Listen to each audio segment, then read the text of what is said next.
just for a moment if Welsh Government could support these very ambitious opportunities. I know the whole House will want to join me in expressing our outrage and deep sorrow following the shooting at Robb Elementary School in Texas. I know our thoughts and prayers are with those affected and all of the families who have lost loved ones. Before we come to Prime Minister's questions, I want to welcome Nick Munting and his family to the gallery. Nick has worked in Parliament for over 30 years, primarily as a sous chef, but also as an Associate Sergeant-at-Arms. Unfortunately, Nick has had to leave his role because of ill health, and he is much missed by his colleagues. I know all members, particularly the member for Croydon Central, Nick's constituency MP, will wish to join me in thanking Nick for his long service to the House and in sending good wishes to Nick and his families.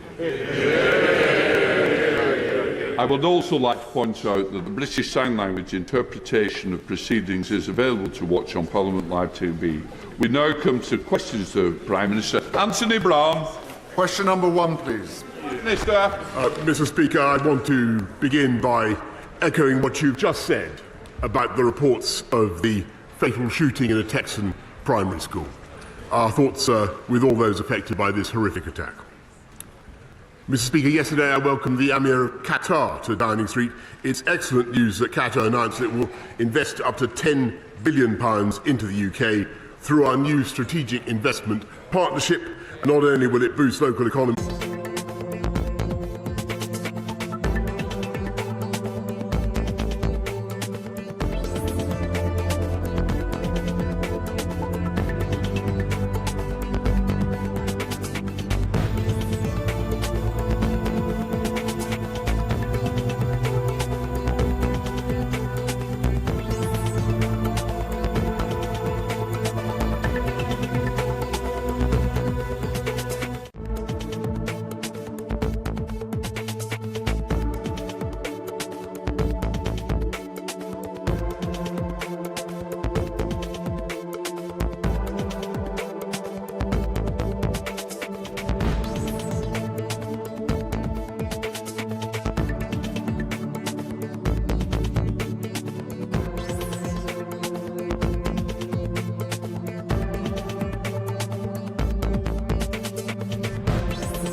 down their bills. Prime Minister. well, Mr. Speaker, there's nothing original about a Labour plan to tax business. There's nothing remarkable. They want to tax business the whole time, every day. Labour wants to put up taxes on business. And what we're doing is we're helping people. He asks when we're going to help people. We're helping people now, Mr. Speaker. And we're putting £22 billion into people's pockets already, cutting council tax by £150, cutting fuel duty, cutting national insurance contributions by an average of £330 for people who pay NICs. And, Mr. Speaker, how can we afford that? Because we have a strong economy, because we came out of COVID fast, Mr. Speaker, which would not have been possible if we'd listened to the party opposite. 15 tax rises and it pretends they're a low-tax government.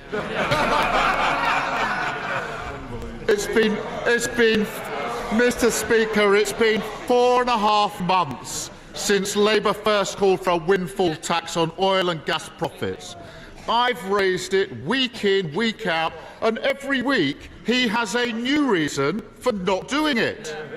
The Business Secretary said it's bad.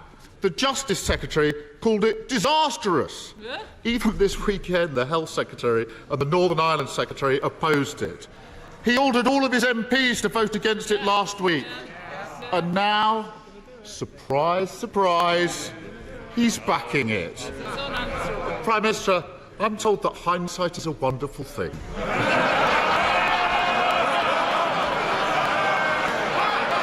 But Mr.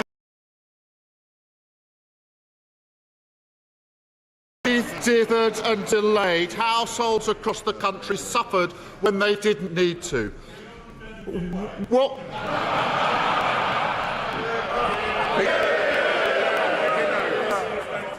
Mr. Bone, a man who always wants to catch my eye is not going the best way to do so. Keir Starmer.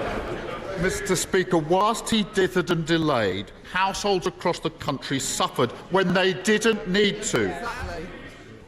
What is it about the Soubry report that first attracted him to a U-turn this week? Prime Minister, Mr. Speaker, there is no surprise about Labour's lust. There's no surprise about Labour's lust to put up taxes. There's nothing original about his thought. They get off on it. They absolutely love to confiscate other people's assets. What we prefer to do, Mr. Speaker, is make sure that we have the measures that are in place to drive investment in our country and drive jobs. And it's thanks to the steps that we took, thanks to the fact that we came out of COVID faster than any other European country, which would not have been possible if we'd listened to him, that we now have unemployment at the listen to this. They used to care about this, Mr. Speaker. Unemployment at the lowest level since 1974. Put that in your pipe. Keir Starmer. Mr. Speaker, I actually thought with his U-turn he might actually get his head out of the sand, but obviously not. Acted, and my right honourable friend, the Chancellor, continues to act. This is the government that not only put in the living wage, Mr. Speaker. It was a Conservative institution, but we've now raised it by a record amount. We've raised it by £1,000, Mr. Speaker, a record amount. We've helped families on universal credit have another £1,000, Mr. Speaker. Thanks to the measures, the £9.1 billion we've already put in to support people's costs of heating. We're abating the costs of fuel for people up and down the country, and of course we're going to do more, Mr. Speaker. We're going to put our arms around the people of this country, just as we did throughout the COVID pandemic.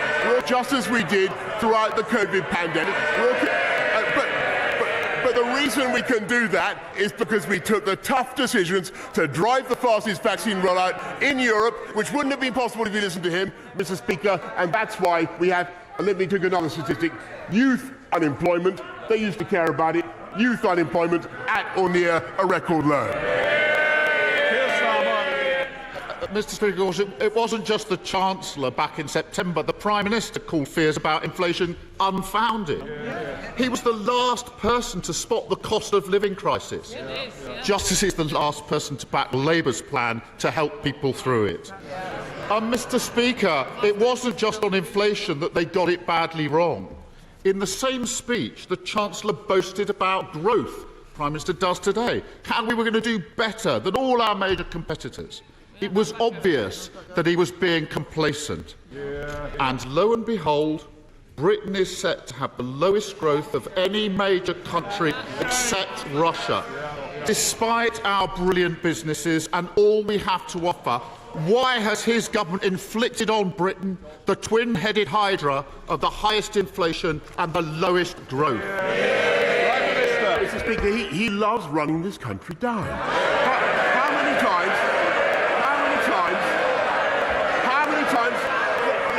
How many times did he come to this place? How many times did he come to this place and say that the United Kingdom had the highest COVID death rate in Europe? How many times? He was proved completely wrong. Did he ever apologise, Mr. Speaker? Absolutely not. Did he ever take it back? Absolutely not, Mr. Speaker. Actually, because the step...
but it shouldn't be left to Labour to turn up week after week to make him aware of the consequences of his dither and delay. So I want to raise another issue where the government is sleepwalking into disaster. With the summer holidays looming, there are reports that the Home Office already has a backlog of 500,000 passports to issue. That's potentially more than 500,000 people worrying whether they will get away this summer. So can the Prime Minister reassure people that they won't miss out on their holidays due to the failures of his Home Office? Well, I thank you very much, but I can tell him actually that what we're doing is massively increasing the speed with which the Passport Office deliver, and to the best of my knowledge, everybody is getting their passport within 4 to 6 weeks, Mr. Speaker. But that is because we are driving the leadership of this country, and we are getting things done that would never have been possible if we listened to them. We got Brexit done, Mr. Speaker, when he voted 48 times. 48 times he voted to undo the will of the people. We got the vaccine rollout done when he would have kept us in the European Medicines Agency, Mr. Speaker. We were the first European country to help the Ukrainians resist Vladimir Putin. Yes. Do you think, does anybody seriously believe for a second that they would have done it? Some are trying to boo, some are trying to cheer. The worst of it is I can't hear the Prime Minister. Come on, Prime Minister. Let me say very plainly, does anybody seriously think for a second that the Labour Party would have done that, Mr. Speaker, when eight of the shadow front bench, including the shadow Foreign Secretary, who is mysteriously not in his place, voted recently to get rid of this country's independent nuclear deterrent? And he campaigned to put Jeremy Corbyn in Downing Street, Mr. Speaker. We get on, we do the difficult things. We take the tough decisions, Mr. Speaker. And I'm sure you've got to them because Mr. Stewart's itching to get his question. Graham Stewart. Thank you, Mr. Speaker. When the Prime Minister gets passionate, things get done. Brexit is done. The vaccine, if they could contain themselves, the vaccine rollout done. So will my right honourable friend personally intervene so that the immunocompromised, like my constituent Scott, can get access to British wonder drug Evusheld, and then they, not next winter, not next year, but now, so that they can enjoy this summer and enjoy their freedom just like the rest of us. Minister. Yes, Mr. Speaker, I know that my honourable friend has taken a keen interest in this for a while.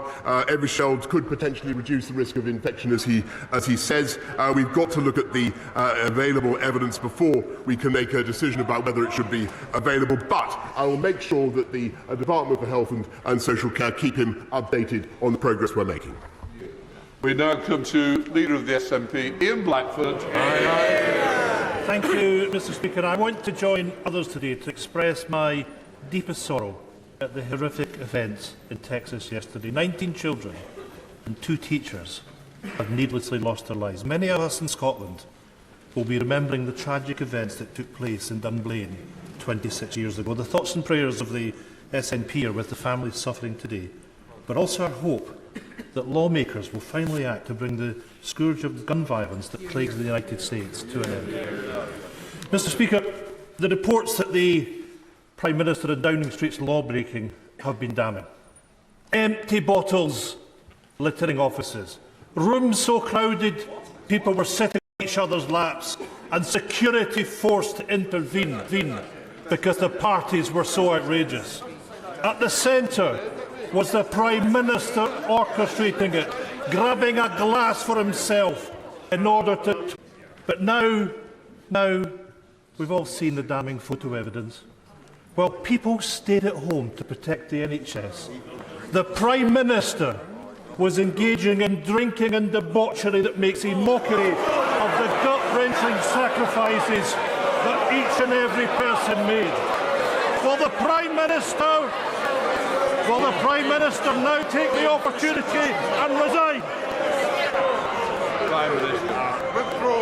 Mr. Speaker, I can tell the right honourable gentleman that much as I appreciate his advice, he'll have a further opportunity, which I'm sure he will take with his customary length to debate that matter in the course of the statement which will follow directly after PMQs.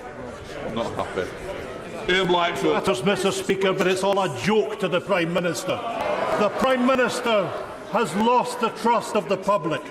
He has lost what little moral authority he had left. The Prime Minister has apologised many times, not because he feels any genuine remorse. He still refuses to even admit that there were parties and that he presided over them. He apologised for one simple reason: he got caught.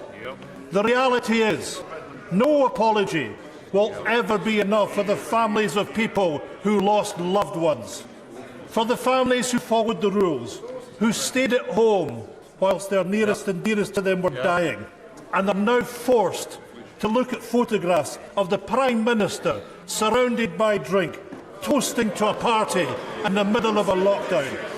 If the Prime Minister will not accept that he must resign, then the Tory benches must act. This Prime Minister, who has broke, be allowed to remain in office. Prime Minister, time is up. Resign. Resign. Resign before this House is forced to remove him. Prime Minister. I thank him very much, and I would just direct him again. I think it would be to his advantage. We now come to Jonathan Gillis.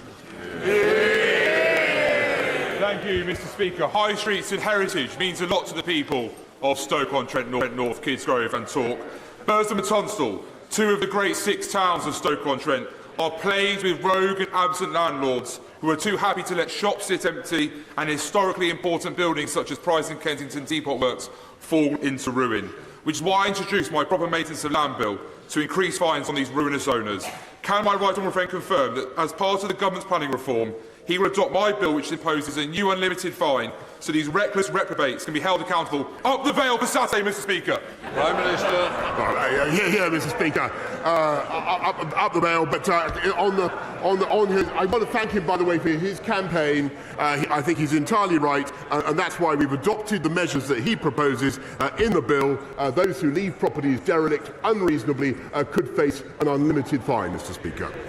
Sir Geoffrey Donaldson. Thank you, Mr. Speaker. I was pleased to meet the Prime Minister last week in Royal Hillsborough in my constituency.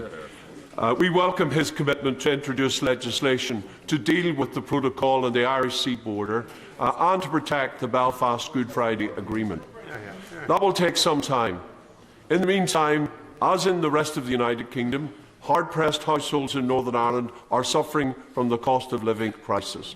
Will the Prime Minister give me an assurance that any measures that are brought forward by the Chancellor in the near future to help hard-pressed households will apply to Northern Ireland, and that the protocol will not be allowed to prevent Northern Ireland citizens receiving the support they need from the government at this time? I thank the right honourable gentleman very much. As he knows, we have a package of measures to support families across the whole of the UK that I've detailed already to the House. I may say that I also think it would be an advantage to the people of Northern Ireland in tackling the issues that we all face across the UK if Stormont were to be restored, Mr. Speaker. Thank you, Mr. Speaker. The recent report on levelling up the rural economy highlighted many areas where more work is needed in small rural and coastal communities to ensure they also benefit from our levelling up agenda. Does the Prime Minister agree with me that we need to ensure levelling up reaches into rural and coastal Devon, and will my right honourable agree how we can progress our plans for Devon. Prime Minister. Yes, of course, Mr. Speaker, because my honourable friend is a fantastic advocate for Devon, for rural communities, and I will make sure that both she and Helen Herford get a meeting with the relevant minister to discuss her ideas further. Bentley. Mr. Speaker, rising fuel costs are causing serious problems for workers in car-dependent rural areas like Ceredigion, and for carers and district nurses, the situation has reached a crisis point. One carer from Ceredigion often has to travel 29 miles just to reach the first service user of the day, and travels around 1,700 miles each month. Would the Prime Minister therefore consider extending the Rural Fuel Duty Relief Scheme to areas like Ceredigion to help my constituent and many like her to continue their invaluable work? Well, I thank you for his excellent question. I can tell him that rural fuel duty relief is there to compensate motorists by helping retailers in some more remote rural areas where pump prices can be significantly higher. It currently operates on a geographical basis, but Mr. Speaker, I'm very happy to ensure that the Honourable Gentleman gets a meeting with the relevant minister as fast as possible. Stevenson. Prime Minister, Labour and Socialism has failed this country because they have followed policies which interfere too much in people's lives, over-regulate, spend too much taxpayers' money, borrow too much and raise taxes. Could the Prime Minister tell the House what policies his government are going to follow to ensure we don't have a similar fate? Yes, Mr. Speaker, I can. And I'm grateful to my honourable friend, and he's absolutely right. That Labour's instinct everywhere and always is to put up tax with all its but also helping businesses to invest with the 130% super deduction that my honourable friend put in. And what that is doing is helping us to have a high-wage, high-skill economy with unemployment, and as I said this before, Mr. Speaker, at the lowest since 1974. John Furness. Thank you, Mr. Speaker. Days before the election of disgraced former Conservative MP Imran Ahmad Khan, his victim warned the Conservative Party of the abuse he had suffered. Sit down, sorry. There's still, I think, an appeal in sub judice, so if we can be careful how you just word the question. Shockingly, they failed to act on this report and still won't explain why. That's why Rotherham child sexual exploitation survivor Sammy Woodhouse has called for an independent investigation into the failure, warning that the Conservative Party have broken the trust of victims. So, will the Prime Minister personally back those calls and launch an independent investigation until the failure to act, so that victims can have confidence that his party will never again turn a blind eye to it? Well, Mr. Speaker, I hear what she says and the sensitivity of the issues that she raises. I think, though, given the legal proceedings that are currently going on, I don't think it would be right to comment any further. On Bailey. Mr. Speaker, while the politics of politics often gets all the attention, back in the real world, millions of parents are being held back by issues with childcare schemes that have been a muddle over governments of all political colours, and I declare a quite obvious interest. The taxpayer is spending 5 to 6 billion quid a year, but we have some of the highest costs in the world during a cost of living squeeze, and Stroud parents and early years educators are really stuck with the bureaucracy. I know my right honourable friend has personally asked ministers to investigate options to reduce the cost of childcare. Will he tell us a little bit more about what we can do urgently and work with me with the think tank Onward where we do our reforms? Well, yes, Mr. Speaker, I thank her very much, and she and I have talked about this. This is a subject in which I take a direct personal interest, and I think, Mr. Speaker, that there are things that we can do to make childcare more affordable. One of the issues is that not enough people take up tax-free childcare. We need to have more take-up of what is on offer. But what we can also look at, Mr. Speaker, is ways in which we can reform and improve the system. Thank you, Mr. Speaker. Next month marks 5 years since the horrific Grenfell fire tower, which killed 72 people. My constituency of Vauxhall has many tall buildings similar to Grenfell. In 2019, the Prime Minister rightly Where the inquiry recommends government responsibility for fire safety, we will legislate accordingly. But, Mr Speaker, last week, Grenfell United said that this showed that cutting costs is more important than the value of human life. So will the Prime Minister urgently reverse this deeply inhumane decision and not break another promise to this House? Prime Minister. Mr Speaker, let's be clear. If there is an issue with fire safety in a building, then extra steps should be taken and remediation should be made. And when it comes to self-evacuation, Mr Speaker, the Home Office has launched a new consultation to support the fire safety of residents who are unable to self-evacuate. But if she has further representations to make on that point, I'll be very happy to ensure she gets a meeting with the Minister in Duluth. Mr Speaker, I am not a cynical sort, but I was slightly perplexed this week when the Cabinet Secretary and the Director of Government Propriety and Ethics, no less, were banned from attending my committee to give evidence which had been scheduled for 2 months. I cannot possibly think why, Mr Speaker. But I wonder which particular subjects my right honourable friend, the Prime Minister, was most concerned being raised by my committee. Was it the case of undeclared...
for both Huddersfield teams agree with me that the best way that Labour-run Kirklees Council can honour the sporting tradition of Huddersfield is follow... ...breaking rich list Chancellor have lined the pockets of their wealthy pals, whilst upwards of 175,000 of our fellow citizens have died from COVID, and they're now sitting on their hands and laughing in our faces as the cost of living crisis and fuel poverty could well leave thousands more to die of cold in their own homes. So, Mr Speaker, when we saw pictures of the PM partying in the middle of the pandemic, was he toasting his assault on the working class? And I ask him, how on earth does he sleep at night with blood on his filthy, privileged hands?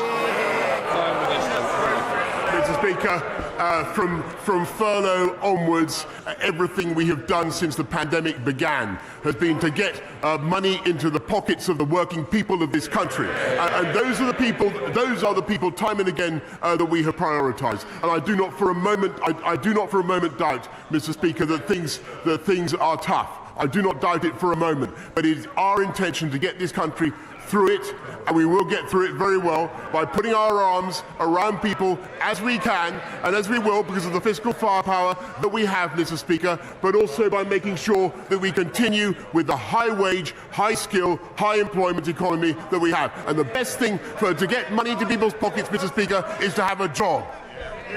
Bill Mortimer. Does the Prime Minister agree with me that when the right honourable member opposite spins his myth of a low-tax Labour Party, he clearly needs a memory job? Because, can I just remind you all that in 2019, you all stood on a manifesto that would have inflicted the highest tax burden on the people of this country in peacetime. That's probably why there's so few of you over there. Yes, Mr. Speaker, they campaigned to put up taxes on business to the highest level this country has ever seen. That was his ambition, Mr. That is what they would do again, be in no doubt. That's what they love to do. You can feel the lust for tax rising off those benches opposite, Mr. Speaker, and that is... Thank you, Mr. Speaker. Yesterday, the head of Ofgem advised MPs that the energy cap is due to increase to £2,800 in the autumn, more than double from last year. And I know the Prime Minister has been busy drafting and redrafting his half-assed apologies rather than helping the people of Bury South. But at which work event? Thank you, Mr. But at which work event did he realise Labour's call was the right thing to do, considering he and his party voted against it last week?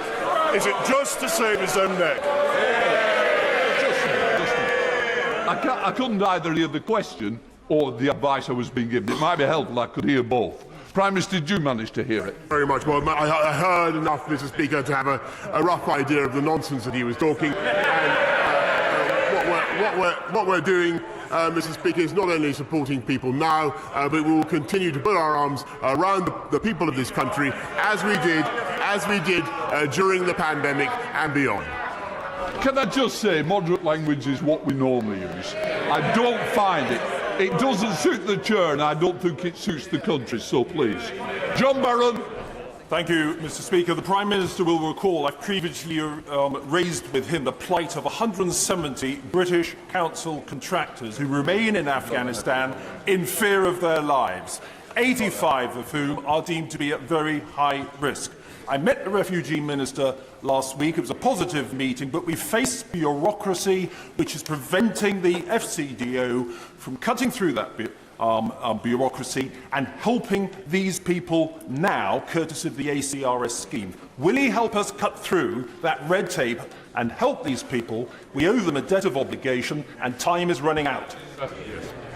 Well, I thank him very, very much. I'll see what we can do to help those particular people, but I just remind the House that we've not only evacuated 15,000 people under Rock Pitting, which I think was a great credit to this country, we've supported since then 4,600 more have come to this country, and I will do what we can to help the people that he mentions. Boris. Thank you, Mr. Speaker. Jubilee Lead Academy in my constituency. Our bills are rising, inflation's at 9%, and yet the government seems incapable and, frankly, a little disinterested in doing anything to help out. Mr. Speaker, our children can see the need for emergency action. Why can't our government? Prime Minister. Mr. Speaker, everybody in work, 30 million workers will get a tax cut in July, on top of the British people, through the COVID aftershocks and beyond. Greg Williams. Thank you, Mr. Speaker. On Monday at 3:25, a school bus crashed into a group of school children in Llanfachronion. 3 children were airlifted to hospital, with another child and the bus driver taken by ambulance, and a 5th child was discharged at the scene. Everyone is in a stable condition. Clearly, this is a tragic accident that will stay with the community for some time. Will the Prime Minister join me, and I'm sure the whole House, in sending our love and prayers to those in hospital? And will he also praise the teaching staff of both the primary and high school, the Welsh Air Ambulance, Dyfed Powers Police, for their heroic response and their continuing response to the community? I thank my honourable friend for raising this very, very sad incident, and I'm sure the whole House, his thoughts, Mr. Speaker, will be with those who have been affected, and I want to join him in particular in paying tribute to the emergency services, but also, of course, the teachers and the staff of the school who did so much to help. Tony Antoniazzi. Thank you, Mr. Speaker. Prime Minister, my constituent Robert Walker sadly died last year. He worked for MI6 and as such disclosed in confidence that he was a gay man. This confidence was breached by the HR department at the Foreign Commonwealth Office. Recently unearthed paperwork showed that this breach largely accounted for his Minister offer Bob's partner, Stephen Honeyman, a posthumous apology and commit to ask the Foreign and Commonwealth Office for a formal response to his treatment while he worked at MI6? Mr. Speaker, I want to begin by saying how grateful I am to the honourable member for raising this case, but I have to tell her I'm afraid I don't know directly about the events that she described. What she says is very concerning. I'll make sure that she gets a meeting with the relevant minister as soon as possible. That ends Prime Minister's questions. For those who wish to leave.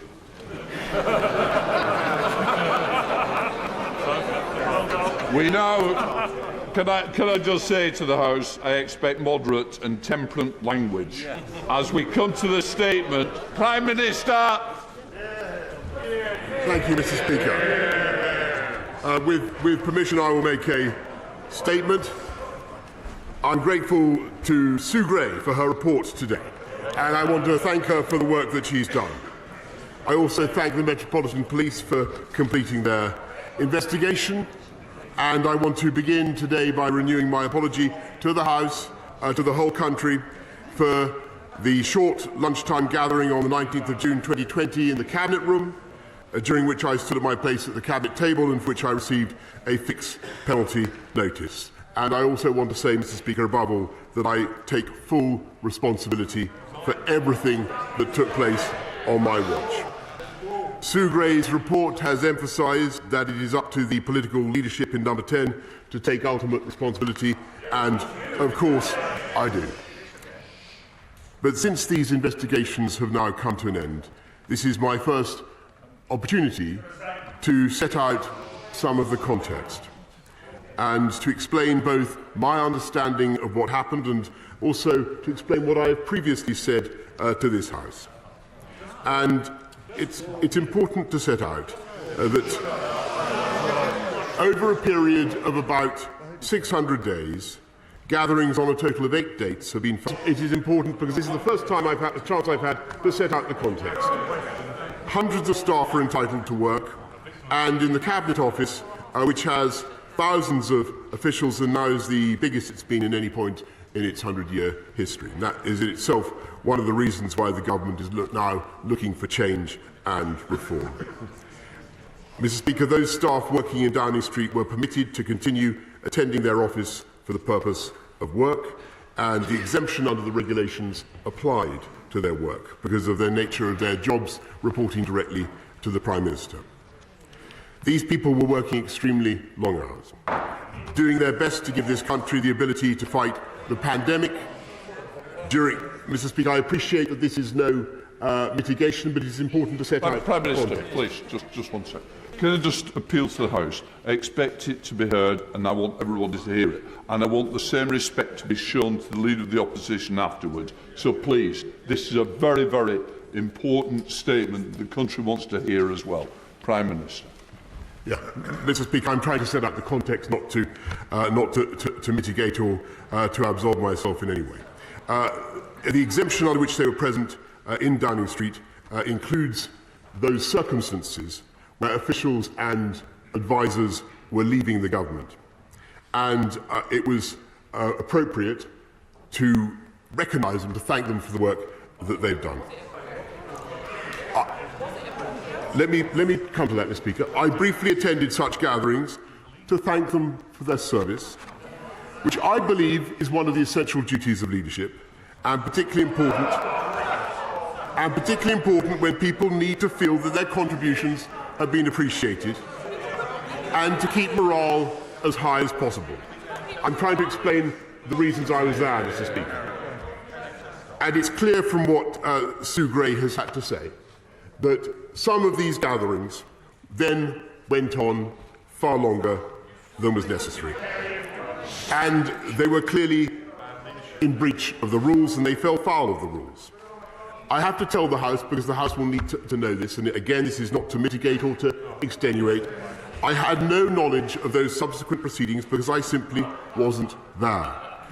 And I have been as surprised and disappointed as anyone else in this House as the revelations have unfolded. And frankly, Mr. Speaker, I have been appalled by some of the behaviour, particularly in the treatment of the security and the cleaning staff. And I would like to apologise to those members of staff.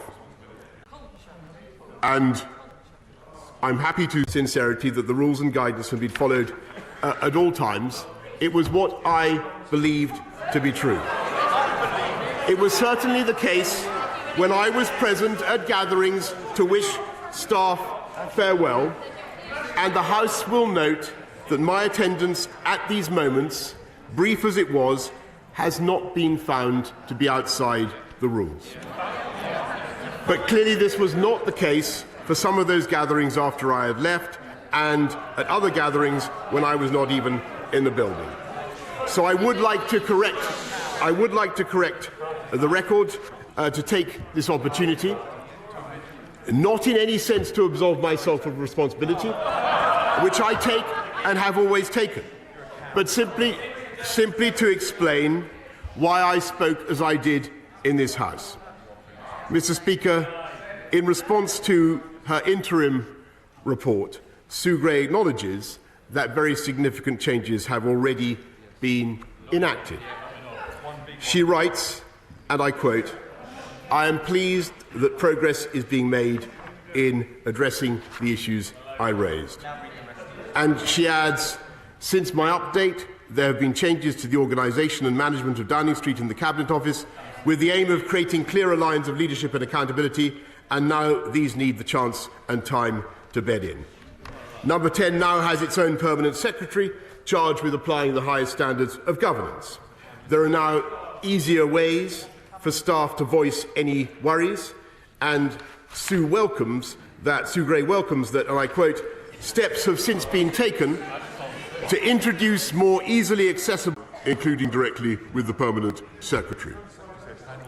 The entire senior management has changed. There is a new chief of staff, an elected member of this House, who also commands the status of a cabinet minister. There is a new director of communications, a new principal private secretary, and another of other key appointments in my office. I am confident with the changes and new structures that are now in place, that we are humbled by the experience, and we have learned our lesson. And I want to conclude by saying that I, Mr. Speaker, I am humbled and I have learned a lesson, Mr. Speaker. And I want to conclude by saying that whatever the failings of we'll come to that. Whatever the failings of Number 10 and the Cabinet Office throughout this very difficult period, for which I take full responsibility, I continue to believe that the civil servants and advisers in question, hundreds of them, thousands of them, some of whom, Mr. Speaker, are the very people who've received fines, are good, hard-working people, motivated by the highest calling to do the very best for our country. And I will always be proud of what they achieved, including procuring essential life-saving PPE, creating the biggest testing programme in Europe, and distribution of the vaccine which got this country through the worst pandemic of a century. And now, Mr. Speaker, we must get our country through the aftershocks of COVID. Standing firm against Russian aggression, easing the hardship caused by the rising costs that people are facing, fulfilling our pledges to generate a high-wage, high-skill, high-employment economy that will unite and level up across the whole of our United Kingdom. That is my mission, that is our mission, that is the mission of the whole of the government, and we will work day and night to deliver it, and I commend this statement to the House. We now come to the Leader of the Opposition, Keir Starmer. Keir Starmer. Thank you, Mr. Speaker. The door of Number 10 Downing Street is one of the great symbols of our democracy. Those who live behind it exercise great power, but they do so knowing their stay is temporary. Long after they've gone, that door and the democracy it represents will remain firm and unyielding. But Britain's constitution is fragile. It relies on members of this House and the custodians of Number 10 behaving responsibly, honestly, and in the interests of the British people. When our leaders fall short of these standards, this House has to act. For months, members opposite have asked the country to wait. First for the police investigation, which concluded that this Prime Minister is the first in our country's history to have broken the law in office. Then they asked the country to wait for the Sue Gray report. They need wait no longer. That report lays bare the rot that under this Prime Minister has spread in Number 10, and it provides definitive proof of how those within the building treated the sacrifices of the British people with utter contempt. When the dust settles and the anger subsides, this report will stand as a monument to the hubris and the arrogance of a government that believed it was one rule for them and another rule for everyone else. The details are stark. 5 months ago, the Prime Minister told this House all guidance was completely followed in Number 10. On the 17th of December. At least one of those attending has received a fine for it, deeming it illegal. We know that on the 18th of December an event was held in which staff drank excessively, which others in the building described as a party, and that cleaners were left to mop up the red wine the next day.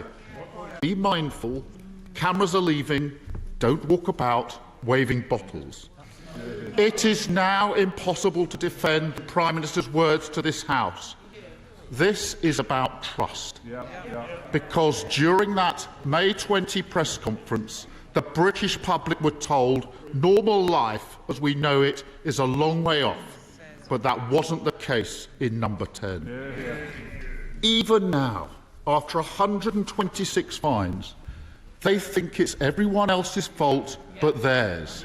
They expect others to take the blame whilst they cling on.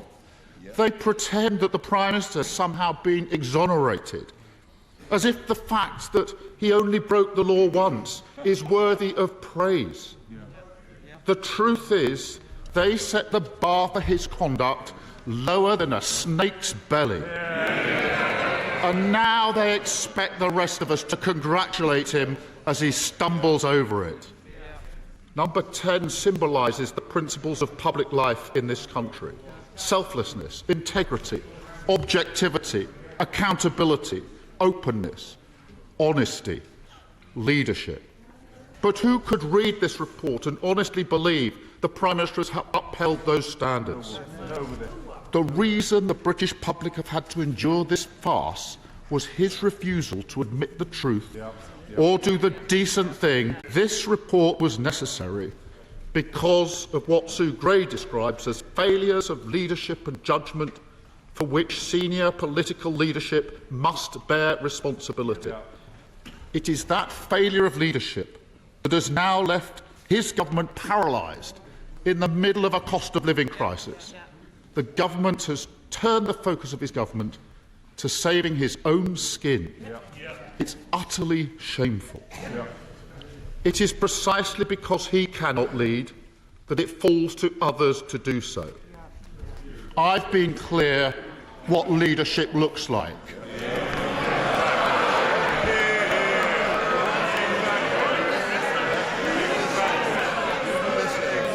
I haven't broken any rules, and any attempt to compel...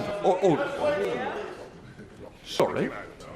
Can I just calm it down? Quite rightly, I wanted to the Prime Minister. I expect the same of the Leader of the Opposition. Now, those who don't wish to hear, please, go and have a cup of tea or something. Yes, Stammer. I've been clear what leadership looks like. I haven't broken any rules, and any attempt to compare a perfectly legal takeaway while working to this catalogue of criminality looks even more ridiculous today. But, Mr. Speaker, if the police decide otherwise, I will do the decent thing and step down. The public need to know that not all politicians are the same. That not all politicians put themselves above their country. That honesty, integrity and accountability matter. Members on the opposite benches now also need to show leadership. This Prime Minister is steering the country in the wrong direction.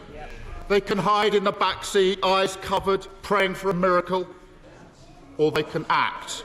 Stop this out of touch, out of control Prime Minister from driving Britain towards disaster. We waited for the Sue Gray report. The country can't wait any longer. The values symbolised by the door of number 10 must be restored. Members opposite must finally do their bit. They must tell the current inhabitant, their leader, that this has gone on too long.